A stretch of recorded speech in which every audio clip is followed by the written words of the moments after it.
আসসালামু আলাইকুম বন্ধুরা। দেখেন, আজ ভালোবাসা কাকে বলে, মায়া কাকে বলে। দেখুন, একটি বন্যপ্রাণী। এই আঙ্কেল ওই দিক থেকে আসতেছিল মোটরসাইকেল চালিয়ে। হঠাৎ এই হনুমানটা লাফ দিয়ে তার মোটরসাইকেলের ট্যাঙ্কির উপরে উঠে তাকে কি ভালোবাসা না দিচ্ছে, কি মায়া দিচ্ছে। আসলে এটা থেকে আমাদের কিছু শিক্ষা নেওয়ার দরকার। ভালোবাসা কাকে বলে? আপনি একটা ছেলেকে 10 বছর ধরে মানুষ করবেন, তাকে খাইতে দিবেন, পড়তে দিবেন, ভালোবাসা দিবেন, টাকা দিবেন, পয়সা দিবেন। হয়তো সে অবশেষে আপনাকে ক্ষতি করবে, আর হচ্ছে এখন এই সমাজে।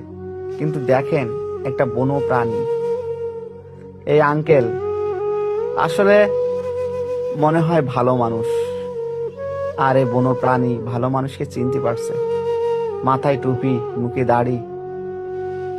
ও লাভ দিয়ে আরো তো কত মানুষ আছে তাদের কাছে যাইতে পারতো, কিন্তু না, উনি এই আঙ্কেলকে বেছে নিছে। এটাই হলো বাস্তব। এই ফুটেজটা নিলাম সাতক্ষীরা জেলা কালীগঞ্জ